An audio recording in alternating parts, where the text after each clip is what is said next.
علیکم. آپ دیکھ رہے ہیں پروگرام دا ٹاک شو اور میں ہوں بطول راجپوت. آج سب سے پہلے ڈسکس کریں گے کہ پاکستان پیپلز پارٹی اور پی ایم ایل این کے درمیان جو واضح فرکشن ہے اس پہ بھی تفصیل سے بات کریں گے. اور ریسنٹلی آصف علی زرداری صاحب نے ایک انٹرویو دیا ہے جس میں ایسا لگتا ہے کہ وہ بلاول بھٹو زرداری کو ڈیفینڈ بھی نہیں کر پا رہے اور اب اچانک سے ان کی دبئی روانگی, اس پہ بھی سوال اٹھ رہے ہیں. اور کیا واقعی ان کا یہ بیان ٹھیک ہے کہ سینئرز کو ریٹائر ہو جانا چاہیے؟ کہ کیا پاکستان کی جو 70% تقریباً یوتھ ہے وہ اتنی اویئر ہے کہ ملک چلانا کیسے چاہیے؟ ان دونوں جماعتوں کی سیاست کس طرف جا رہی ہے, اس سے بات کریں گے. اور پروگرام کے آخر میں اسرائیل اور فلسطین کے درمیان جنگ بندی ہو گئی ہے اور یہ قطر کی انٹرفیرنس سے ہوئی ہے, لیکن اس کا فائدہ کیا ہوگا؟ کیا ری فیول کر رہی ہے اسرائیل اپنی انرجی یا حماس کو ریویمپ کرنے کا موقع ملے گا؟ ایگزیکٹلی یہ 4 دن کس طرح سے یوٹیلائز ہو پائیں گے, ایکسٹینڈ بھی ہو سکیں گے, یعنی اس سے بات کریں گے. میرے ساتھ پروگرام میں طاہرہ اورنگزیب صاحبہ موجود ہیں نون لیگ سے, تیمور طالپور صاحب مجھے جوائن کریں پاکستان پیپلز پارٹی سے, محمود مولوی صاحب مجھے آئی پی پی سے جوائن کریں. بہت شکریہ آپ تینوں کا. تیمور صاحب بتائیں یہ کیا ہے پاکستان پیپلز پارٹی؟ لو ہیٹ ریلیشن شپ, رومانس ایک دم سے آتا ہے ختم ہو جاتا ہے, پی ڈی ایم میں 16 ماہ کی اکٹھے اتحاد اور اب اتنی سخت جملے, کیا وجہ ہے اس کی؟ بسم اللہ الرحمن الرحیم. بالکل جی, ہمارا اتحاد تھا اور صدر زرداری کی مہربانی تھی جنہوں نے عمران سے ہماری جان چھڑوائی, نجات دلوایا, ڈیموکریٹک پروسیس کے تھرو دلوایا. تو اب میں سمجھتا ہوں کہ الیکشن کا ٹائم, اور جب الیکشن آتی ہے تو ہر کوئی اپنی پارٹی کو ڈیفینڈ کرتا ہے, ہر کوئی اپنی بات کرتا ہے. الیکشن موڈ میں ہمیشہ فرکشن ہوتی ہے. مجھے نہیں یاد کہ کبھی بھی الیکشن موڈ میں آپ نے فرکشن نہ دیکھی ہو. تو یہ فرکشن ہے, یہ ڈیموکریٹک طریقہ کار ہے, اس میں یہ ساری چیزیں چلتی ہیں. اور ویسے بھی بڑا کلیئرلی صدر زرداری صاحب نے بتایا ہوا ہے کہ سب سے پہلے پاکستان ہے اور اس کے بعد سیاست ہے. تو جب بھی میرے خیال سے اس ملک کو ضرورت ہوگی سب ساتھ بیٹھنے کو ہمیشہ تیار ہوں گے. لیکن آپ نہیں سمجھتے کہ یہ بڑی اگریسو سٹیٹمنٹ ہے جب وہ یہ کہتے ہیں کہ اب ہماری باری تھی, ہم نے ان کو موقع دیا, اب ہماری باری تھی. اور انہوں نے یہ بھی کہا کہ شہباز شریف بہت اچھا پرفارم کر رہے تھے, صبح 6 بجے کام کرنا شروع کرتے تھے, 9 بجے فارغ ہو جاتے تھے, لیکن اس کے علاوہ کوئی تعریف نہیں کی. میرے خیال سے اتنی تعریف الیکشن کے ٹائم پہ کافی ہوتی ہے کہ وہ محنت کرتے تھے اور صبح سے لے کے شام تک کام کرتے تھے. ٹھیک ہے, میرے ساتھ محمود مولوی صاحب بھی ہیں, ان کو بھی شامل کرتے ہیں. جی محمود مولوی صاحب, آصف علی زرداری صاحب کہتے ہیں کہ یہ ہماری باری تھی اور ان کو نہیں لگتا کہ کوئی بھی پارٹی میجورٹی لے سکتی ہے. لیکن اس کانٹیکس میں آپ لوگ بھی بہت زیادہ ٹال کلیمز کر رہے ہیں, آپ لوگ اپنے آپ کو کدھر دیکھتے ہیں, آپ کی کیا تیاری ہے؟ میرے خیال سے یہی چیز میں پچھلے 1 ماہ سے کہہ رہا ہوں کہ جو آنے والی حکومت ہوگی وہ بی الیکٹڈ نیشنل گورنمنٹ. یہ چیز میں پچھلے 1 ماہ سے کہہ رہا ہوں ٹی وی شوز پہ. اس وقت لوگ نہیں مان رہے تھے. زرداری سیکیور پولیٹیشین ہے, سیزن پولیٹیشین ہے, انہوں نے بالکل صحیح جواب دیا. It would be an elected national government. اس کے کسی کو بھی کلیئر مینڈیٹ تو نہیں ملے گا, کسی کو بھی نہیں ملے گا. اور آپ لوگ تو کہہ رہے تھے, آپ کے لیڈر نے کئی دفعہ اپنے انٹرویوز میں کہا کہ آپ لوگ سمپل میجورٹی بھی لے سکتے ہیں. دیکھیں سمپل, دیکھیں یہ جو ہے سمپل میجورٹی لینا مطلب دیکھیں it would be a coalition government. ہم جو سیٹس ہم بھی 30-40 سیٹیں تو ہم بھی لیں گے نا. لیکن محمود مولوی صاحب, آپ اس مسئلے کو ایڈریس کیسے کریں گے؟ اس کو ایز اے تھرڈ پرسن دیکھیں کہ اس وقت پاکستان میں کوئی بھی سیاسی جماعت سمپل میجورٹی لینے کی پوزیشن میں ہی کیوں نہیں ہے. یہ آپ لوگ بیک فٹ, سیاستدان بیک فٹ پہ چلے گئے؟ نہیں, اس کی وجہ سے ریالٹی کو فیس کریں نا. دیکھیے اگر پولیٹیکل اسٹیٹمنٹ چاہیے تو وہ دوسری بات ہے, ورنہ تو it's a very clear cut case. ٹھیک ہے, آپ کائنڈلی میرے ساتھ ہی رہیے گا. تیمور صاحب, آپ مجھے بتائیے گا بلاول صاحب کی اچانک سے دبئی روانگی, یہ بھی آئی بروز ریز کر رہا ہے, کیوں ہے, کہاں کیوں گئے ہیں وہ؟ جی تیمور صاحب, اگر آپ سوچ رہی ہیں کوئی ناراضگی ہے تو میرے خیال سے یہ غلط فہمی ہے. ان کا اسکیجول تھا دبئی جانے کا چند دن کے لیے اور اپنے اسکیجول پہ گئے ہیں. ٹھیک ہے. لیکن تیمور طالپور صاحب, جو ریسنٹلی بلاول صاحب نے اسٹیٹمنٹس دیے ہیں, ایسے لگتا ہے کہ آپ کی پارٹی کے اندر بھی کسی نے کچھ خاص ایبزارب نہیں کیا, جیسے نفیسہ شاہ صاحب کا اسٹیٹمنٹ آپ کو لگتا, اور ان کے والد نے بھی کہا کہ ان کو میچور ہونے کی ضرورت ہے. آپ کو نہیں لگتا کہ اس سے یہ ڈیمیج ہوگا پاکستان پیپلز پارٹی کے لیے, کیونکہ آپ کا تو اثاثہ رہے ہیں سینئر سیاستدان 65 سے 67 سے؟ بالکل, ہمارا اثاثہ رہے ہیں اور اثاثہ انشاءاللہ تعالی رہیں گے. ہمارے جو سینئرز ہیں ان کی اپنی ایک عزت ہے, ان کی اپنی سینیورٹی ہے, ان کی اپنی ایک جگہ ہے. اور میں نہیں سمجھتا کہ چیئرمین بلاول صاحب کا یہ مقصد تھا. ان کا مطلب تھوڑا الگ ڈائریکشن میں تھا اور ہم ذرا الگ ڈائریکشن میں لے کے جا رہے ہیں. چیئرمین صاحب جو ہیں ہمارے جو سینئر سیاستدان ہیں ہماری پارٹی کے، ان سے ہمیشہ بیٹھ کے رائے لیتے ہیں اور ان کو اپنی رائے دیتے ہیں. تو یہ نہیں ہو سکتا کہ سینئر سیاستدانوں کو ایک طرف کر دیا جائے. We are part and parcel. جس طرح سے زرداری صاحب ہیں، ہی از the thinking, the brain, where we get all the knowledge from, where we get all the information from. جو ہمیں اچھی چیزیں جو 10 سال بعد ہونا ہوتا ہے، زرداری صاحب ہمیں 10 سال پہلے بتا دیتے ہیں. تو وہ پلس ہمارے چیئرمین بلاول صاحب از اے ینگ انرجیٹک پرسن جو آگے فور فرنٹ میں ٹھیک ہے. لیڈ تیمور کریں. صاحب، یہ جو آصف علی زرداری نے اس بارے میں بات کی ہے کہ اب ہماری باری ہے، تو کیا جب عدم اعتماد ہو رہا تھا اس تب آپ لوگوں کی آپس میں اس حوالے سے بات ہوئی تھی کہ اگلے الیکشنز میں کس طرح سے سپورٹ کیا جا سکتا ہے، جو اتنے کانفیڈنس سے وہ کہہ رہے ہیں کہ ہماری باری تھی؟ کیونکہ صدر زرداری نے ہمیشہ سچ اور حق کی بات کی ہے، اور کیونکہ نمبر جو تھا ایم این ایس کا وہ پاکستان مسلم لیگ نون کا میجورٹی میں تھا، ہم سے زیادہ تھے، اس لیے صدر زرداری نے سمجھا کہ ان کا رائٹ ہے. سارا کام، سارا ماسٹر مائنڈ صدر زرداری تھے. پورا پلاننگ کرنے والے اور پلاننگ کو میچور کرنے والے صدر زرداری تھے، پر انہوں نے ان سب محنت کے باوجود پی ایم کی سیٹ پہ شہباز شریف صاحب کو بٹھایا. ٹھیک ہے. محمود مولوی صاحب، آصف علی زرداری نے تو کلیئر کر دیا، انہوں نے کہا یہ ایگریکلچر اکانومی ہے اور ہم لوگ اسی سے کے ارد گرد ریوالو کر کے اکانومی کو آگے لے کے جائیں گے. ایٹ لیسٹ انہوں نے اپنا کچھ پلان بتانے کی کوشش کی ہے. آپ جب لاسٹ ٹائم آپ میرے پروگرام میں تھے، آپ نے کہا تھا کہ جلد ہی ہم پلان بتائیں گے، اور جو علیم خان صاحب کلیم کر رہے تھے کہ ہم چند نکات آپ کے سامنے رکھیں گے. آپ کو لگتا ہے کہ آپ کی تیاری ہوگی اس کے اوپر، and are you ready to share with us? جی، میرے خیال سے منڈے کو ہم ریویل کریں گے. اور دیکھیں اس وقت جو ہے جب تک شیڈیول نہیں آ جاتا ہے تو اٹس ٹائم اس میں کافی ہے، اور ہم شیڈیول کا بھی انتظار سب لوگ کریں گے. اور جہاں تک آپ بات کر رہی ہیں کہ دیکھیں زرداری صاحب کا وہ جو ہے بالکل انہوں نے صحیح، کل ان کا interview was a very clear interview, اور جو وہ کہنا چاہ رہے تھے انہوں نے بڑا سوچ سمجھ کے کہا ہے. ٹھیک ہے. اب یہاں پہ ایک بریک لیتے ہیں، پھر واپس آتے ہیں. خوش آمدید طاہرہ اورنگزیب صاحبہ. احسن اقبال صاحب نے کہا ہے کہ زرداری صاحب کی شاید اپنے بارے میں رائے ہو کہ 172 سیٹیں نہیں لے سکتے، لیکن ہم لوگ اس پوزیشن میں ہے کہ سمپل میجورٹی لیں گے اور ہمارے میں یہ طاقت ہے. اب وہ قیادت بن چکی ہے جو پاکستان کو سنبھال سکتی ہے، لیکن کوئی بھی آپ کے اس لاجک سے کنونس نہیں ہے. محمود مولوی صاحب بھی کہہ رہے تھے کہ نیشنل گورنمنٹ بننے جا رہی ہے، تیمور صاحب بھی کہہ رہے ہیں کہ بالکل چانس نہیں ہے کہ کسی بھی جماعت کا for any reason simple majority لینے کا. طاہرہ اورنگزیب صاحبہ. بسم اللہ الرحمن الرحیم. پہلی میں آپ کو میری آواز آ رہی ہے؟ جی جی پلیز. جی، احسن اقبال صاحب نے جیسا کہ فرمایا، اور زرداری صاحب کا بھی رات کو میں نے ٹاک شو سنا تھا.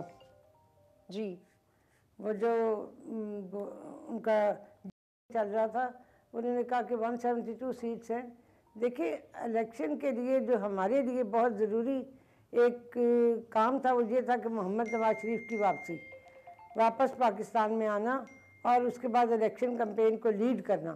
ہم اس لحاظ سے اپنا رزلٹ بتاتے ہیں کہ محمد نواز شریف انشاءاللہ تعالی پورے پاکستان میں الیکشن کمپین کو لیڈ کریں گے، جلسوں سے خطاب کریں گے، اور ان پر 25 کروڑ عوام کا یہ اعتماد ہے پاکستان کے لوگوں کا کہ جو شخص ماضی میں جو منہ سے کہتے تھے وہ مکمل کرتے تھے. جو پروگرام کا انہوں نے اعلان کیا اس کو مکمل کیا.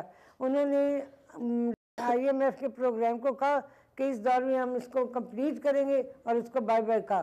ٹھیک ہے. طاہرہ صاحبہ، آپ الیکشن کیمپین کی بات کر رہی ہیں، پلیز ہولڈ یو ہیئر. یہاں پہ ایک رپورٹ ہے جس میں کہا گیا ہے کہ پی ڈی ایم کی گورنمنٹ نے الیکشن پہلے سے ہی رگ کیا اس طرح سے کہ انہوں نے جو پبلک ویلفیئر کے فنڈز ہیں ان کو ان کی ریپلیسمنٹ کرتے رہے انٹرم سیٹ اپ میں بھی اور اس کے کچھ عرصے پہلے بھی. تو یہ پاکستان کے ایک بڑے اخبار میں ایک رپورٹ شائع ہوئی ہے. تو یہ جو فنڈز کی ایلوکیشن کی گئی ہے پی ڈی ایم کی گورنمنٹ میں، اس کی آپ ذمہ داری لیں گے کہ it is a kind of rigging that you have done? نہیں، ہم نے کوئی نہ ریگنگ کی ہے، نہ فنڈز میں، نہ کسی ڈیولپمنٹ میں. ہم نے کچھ بھی نہیں ایسا کام کیا. یہ باتیں چلتی بھی رہتی ہیں، یہ باتیں ہوتی بھی رہتی ہیں، اور ان باتوں کی کوئی حقیقت بھی نہیں ہوتی، اور یہ اخبارات انہی باتوں پہ بکتے بھی رہتے ہیں اور چلتے بھی رہتے ہیں. میں تو ایک سیاسی ورکر ہوں اور سیاسی ورکر کی حیثیت سے بات کروں گی کہ محمد نواز شریف پہ پاکستان کے عوام کا اعتماد ہے. محمد شہباز شریف پہ وہ اعتماد کرتے ہیں کہ جو یہ کام شروع کرتے ہیں اس کو آخر تک لیکن اس کے پہنچاتے پیچھے ہیں. منطق کیا ہے طاہرہ اورنگزیب صاحبہ؟ اس کے پیچھے پلیز منطق سمجھائیے گا، کیونکہ 30% جو already P S D P کے فنڈز آپ کی گورنمنٹ کے اواخر میں آپ نے دیے تھے وہ آلریڈی بجٹ کا 30% تھا, جاتے جاتے اپنے 90 بلین اور دے دیے, وہی آپ فارن ایکسچینج ریزرو میں ڈال دیتے یا کچھ اور کر لیتے, آپ نے پی ایس ڈی پی میں کیوں لگایا؟ بات سنیں, جو ہمارے ممبران اسمبلی تھے جس میں پی ایم ایل این کے نہیں تھے, پوری 13 جماعتوں کے ممبران تھے.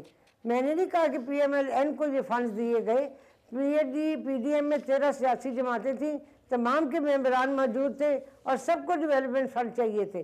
آپ کو پتہ ہے ڈیولپمنٹ فنڈ جو ہوتا ہے وہ عوام کی فلاح و بہبود کے منصوبے ہوتے ہیں, کسی ممبر نے اپنے گھر میں نہیں جا کے ساتھ ہی لے کر تیمور صاحب کو اس میں شامل کرتے ہیں. تیمور صاحب وہ تو ذمہ داری نہیں لے رہی, وہ کہہ رہی اور بھی 13 جماعتیں تھیں, تو جو آپ نے اتنا زیادہ پیسہ لگایا اس پہ یہ اعتراض کیا جا رہا ہے ایڈیٹوریلی کہ الیکشن کمیشن کو اس پہ ایکشن لینا چاہیے کہ آپ لوگوں نے یہ پیسے ریگنگ کی مد میں استعمال کیے ہیں. دیکھیے جی, میں اس بات میں محترمہ سے ایگری کرتا ہوں. یہ ایک رائٹ ہوتا ہے, آپ کو جب عوام چن کے نیشنل اسمبلی کا ممبر بناتی ہے تو آپ کو بھی اپنے علاقے میں ڈیولپمنٹ کے کام کرنے ہوتے ہیں. تو اس کو میں کہیں بھی کسی بھی طرح سے فری پول ریگنگ نہیں سمجھوں گا. یہ ان ایم این ایس کا, جن میں میرے والد صاحب بھی شمار تھے, یہ ان ایم این ایس کا رائٹ تھا کہ وہ جن علاقوں سے آئے, جن لوگوں نے انہیں ووٹ دے کے یہاں پر ایم این اے بنایا, ان کو یہ فنڈ میں, یہ تو ذمہ داری تھی پچھلی حکومت کی, پی ٹی آئی کی حکومت کو بھی چاہیے تھا کہ وہ سارے ممبران کو برابری سے فنڈ دیتے, پر نہیں, انہوں نے صرف اور صرف یہ فنڈ 3-3.5 سال اپنے ایم این ایس کو دیتے رہے, بے تحاشا دیتا ہے, اور اپوزیشن میں سے کسی کو بھی نہیں دی. تو یہ میں سمجھتا ہوں جو 3 سال میں فنڈ نہیں ملے گے, وہ فنڈ سے جو ملے ہیں اور یہ پہلے سے ملنے چاہیے تھے. لیکن اس میں ایک سوال یہ بھی کہ سینٹر کے ہی ہے اور سندھ کے, اس میں کے پی کے تو بہت کم ہے. جی مجھے نہیں پتا کہ کون سی پروونس کو کتنے ملے, پر ہر ایم این اے کو ایکول شیئر ملا تھا. اس طرح نہیں ہے کہ نون لیگ کو زیادہ یا پیپلز پارٹی کو کم یا مولانا صاحب کی جماعت کو کم, ہر کسی کو ایکول فنڈ دیے گئے. ٹھیک ہے. تیمور صاحب, ایک یہ بھی میں آپ کے ساتھ شیئر کرنا چاہ رہی ہوں کہ آصف علی زرداری صاحب نے یہ بھی کہا کہ چینی کی اسمگلنگ کے معاملے میں صرف شہباز شریف نے ان کی بات نہیں مانی تھی, تو یہ بہت سنگین الزامات ہیں جو اب آپ ایک دوسرے پہ لگا رہے ہیں. میرے خیال سے یہ الزام نہیں ہے, یہ حقیقت ہے. 2 پارٹیز نہیں بلکہ بہت ساری جماعتیں جو ہیں, جن میں 2 میجر پارٹیز تھیں, پاکستان پیپلز پارٹی اور مسلم لیگ نون, اس کے علاوہ بہت سی چھوٹی پارٹیز تھیں. اور آف کورس جب ایسے ہوتا ہے تو ہر کوئی اپنی کوشش کرتا ہے کہ اپنی طرف سے بہتری لائے, پر میں سمجھتا ہوں اگر ایسا کچھ ہوا تھا تو اس کی بات حقیقت بتانے میں کوئی حرج نہیں ہے, نہیں تھا. اور میرے خیال سے یہ بات پہلے بھی شاید کہیں پہ کی تھی, پر یہ اس طرح سے بات کسی بڑے چینل پہ نہیں ہوئی تھی, تو یہ اب نکلی. پر یہ بات پہلے بھی زرداری صاحب نے شکوہ کیا تھا, اور آج انہوں نے پھر اپنا شکوہ کل ریپیٹ کیا. ٹھیک ہے طاہرہ صاحب, آپ اس پہ رسپونڈ کریں گی؟ دیکھیں میری عرض سنیں, جب پیپلز پارٹی اور P M L N P D M میں اکٹھے تھے, ہم نے مل کے کام کیا. اب ہم نے الیکشن میں جانا ہے, ظاہر ہے الیکشن شروع ہو گیا ہے. الیکشن کمیشن نے اس کی تاریخ کا اعلان کر دیا ہے, جیسا کہ آپ کو پتہ ہے 8 فروری. تو اس میں پیپلز پارٹی اپنی کمپین کرے گی, پی ایم ایل اپنی کمپین کرے گی. اور زرداری صاحب جب پیپلز پارٹی کے اگر کچھ لوگ پی ایم ایل پہ یہ کہتے ہیں, جیسے کہ بلاول صاحب نے کہا کہ مہنگائی کا تمام تر ذمہ دار پی ایم ایل این ہے, ہماری ایک تنہا حکومت نہیں تھی, پی ایم ایل این کی اکیلی حکومت نہیں تھی. کابینہ میں تمام جماعتوں کے منسٹرز بیٹھتے تھے, اور کابینہ کی منظوری کے بغیر کوئی پروگرام امپلیمنٹ نہیں ہو سکتا. اور اس میں بلاول بھٹو, زرداری بھٹو صاحب بھی بیٹھتے تھے. آج یہ کہنا کہ ایسا نہ ہوا, ویسا ہوا, یہ نہ ہوا, وہ ہوا, تو اس طرح تو ہوتا ہے. اس طرح کے کاموں میں سیاست میں یہ سب کچھ ہوتا ہے. اب چونکہ ہم نے الیکشن میں جانا ہے, ہم ایک دوسرے کا تحفظ نہیں کریں گے, ہم ایک دوسرے کے اوپر اسی طرح باتیں کریں گے, اور جب الیکشن ختم ہو جائے گا پھر انشاءاللہ تعالیٰ ہم مل بیٹھیں گے اور اس ملک کو ترقی کی راہ پہ معاشی لحاظ سے گامزن کریں گے. یہ ہوگا ایسے. آپ بھی ادھر ہی پاکستان میں ہیں, ہم بھی ہیں, یہ سب کچھ ہوگا. اور ایسی کوئی بات نہیں تھی چینی کے اسکینڈل والی. اور سب سے بڑی بات یہ ہے کہ جیسا لیکن ہوگا کیسے, یہی تو پوائنٹ ہے کہ ہوگا کیسے. الیکشن تو ہونے دینا. میرے پاس موکلات تو ہے نہیں کہ میں آج آپ کو فارمولا بتا دوں یہ ایسے ہوگا. بات سیاسی ہے کہ جب الیکشن ہو جائے گا اس کے بعد تمام پولیٹیکل پارٹیز اپنے اپنے نمائندوں کی جتنی سیٹیں جیت جائیں گی, اس کے بعد انشاءاللہ تیمور صاحب آپ اس وقت مسکرا رہے ہیں, میں آپ کے پاس دوبارہ آتی ہوں. I'll hold you here Tahira صاحبہ. اور ہم نے جی نہیں, اور یہ سیاسی ہماری معاشی بہتری کا سوال ہے.